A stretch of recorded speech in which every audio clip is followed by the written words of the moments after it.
Dando continuidade no tópico sobre regressão linear simples, nós vamos fazer a composição dos fatores que compõem uma análise de variância.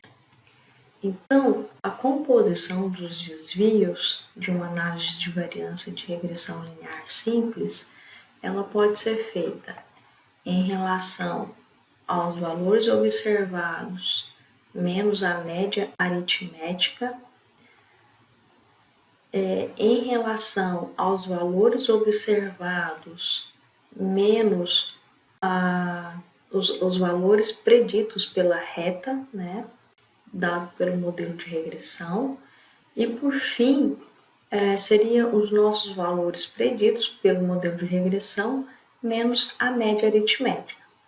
Os seguintes desvios, eles podem ser reescritos como a soma de quadrados, que será composta pela variação total, a variação explicada pela regressão e a variação não explicada, que seria exatamente os nossos erros, os nossos resíduos, né? Os nossos desvios residuais. Então, no processo de simplificado de cálculo, a gente poderia reescrever a soma de quadrado total da seguinte forma, como a soma de quadrado de cada valor observado menos uma correção. Da mesma forma, né, nós podemos escrever a soma de quadrado do erro após algumas manipulações algébricas em função, né, dos nossos parâmetros beta 0 e beta 1. E a soma de quadrado de regressão é dada pela soma de quadrado total menos a soma de quadrado dos resíduos, que é a soma de quadrado dos erros. Dessa forma, a gente chega na seguinte tabela de análise de variância, que a gente também chama de ANOVA, tá? Então, a gente teria as nossas fontes de variação, que é referente à regressão, o erro e ao total, com seus respectivos graus de liberdade, soma de quadrados, quadrado médio, que é obtido, né, fazendo a razão entre a soma de quadrado pelos seus respectivos graus de liberdade. A razão entre o quadrado médio da regressão e o quadrado médio do erro nos dá a estatística do teste, né? E com base nela, nós vamos tomar a decisão, né, se esse modelo ele deve ser aceito, né, ou todos os coeficientes seriam iguais a zero, e aí não faria sentido algum ter um modelo. Dessa forma, cada quadrado médio, ele, com base na teoria de inferência, cada quadrado médio ele tem uma distribuição Q quadrado. A razão entre duas Q quadrados nos dá uma distribuição f de Fischer. Com base nela que nós vamos tomar a nossa decisão. Então, quem que nós teríamos como hipótese do modelo, né? Então, a gente teria a nossa hipótese H0 de que todos os meus parâmetros seriam igual a zero. Então, o beta 0 e o beta 1 igual a zero, né? Contra uma hipótese alternativa, que seria a hipótese H1, de que pelo menos um dos betas, que eu vou chamar beta I, seria diferente de zero. Com base nisso, a gente pode tomar a decisão, né?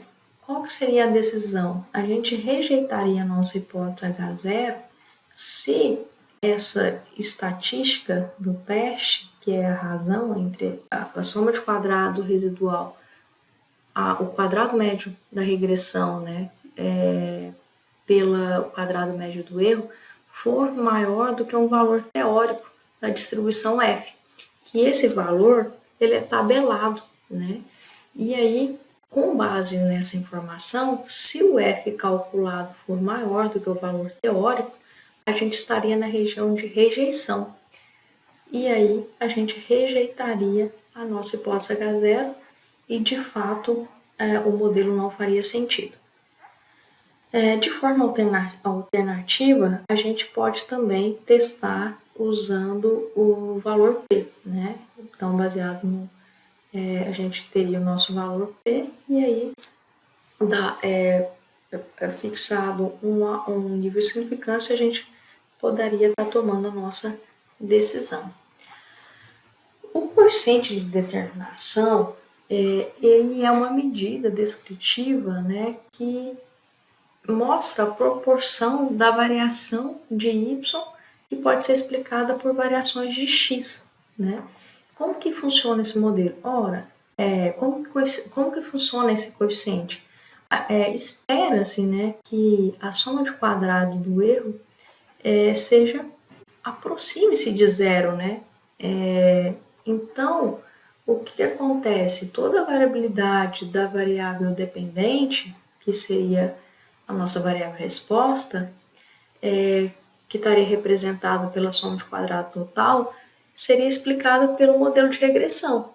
Então, isso significa que se o modelo de regressão fosse, teria boa parte dessa variação, ele seria muito próximo, né, da soma de quadrado total. Então, se eles são próximos, a razão seria muito próxima de 1. Então, quanto mais próximo de 1, né, melhor seria o ajuste. Então, quanto mais próximo de 1, melhor seria o ajuste, né? Se ele aproximar de 1, seria o melhor.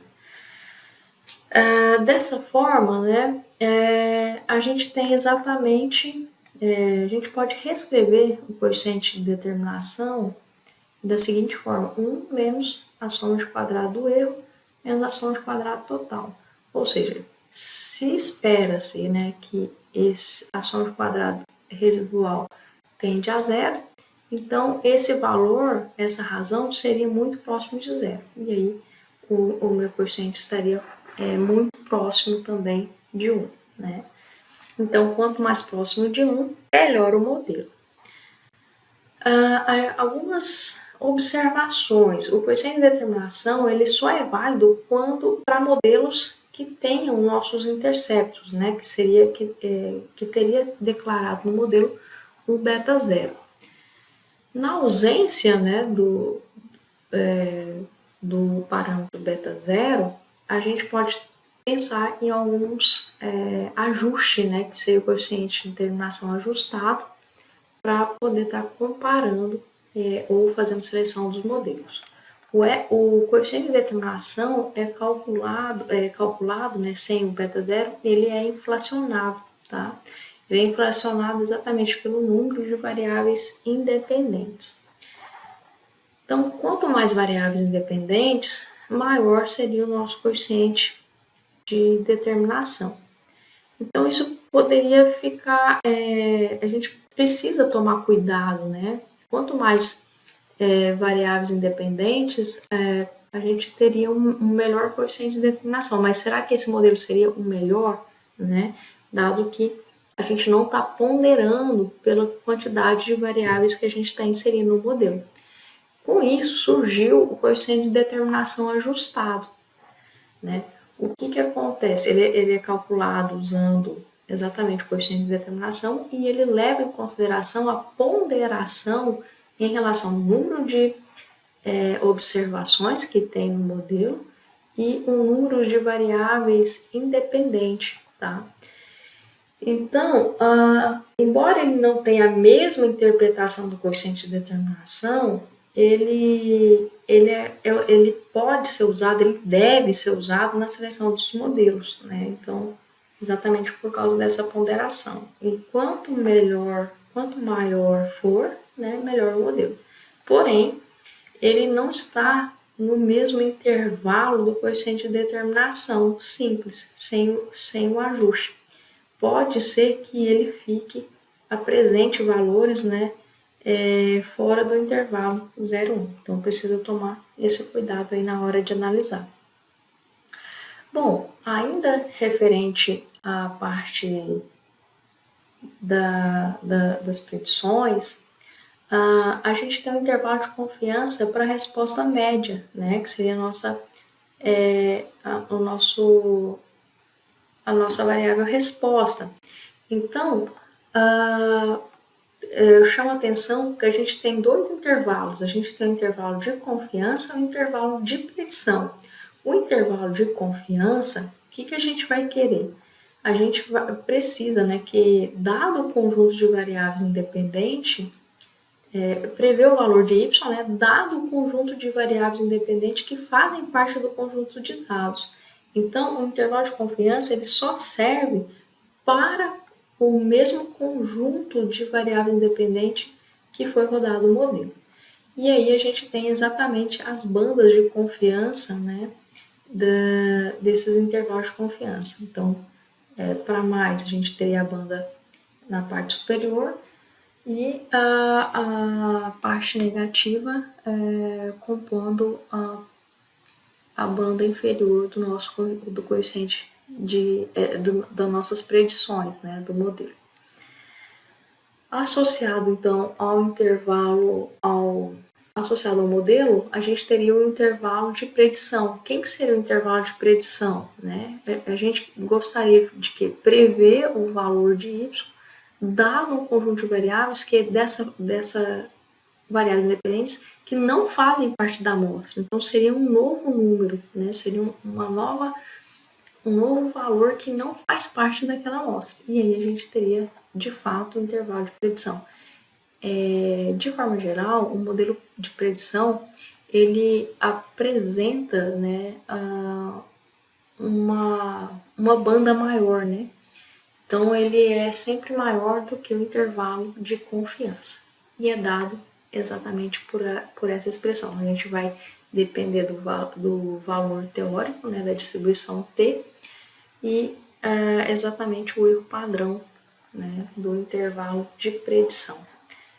Então, nós vamos para a parte da teoria para estar contemplando a prática, né, usando o R.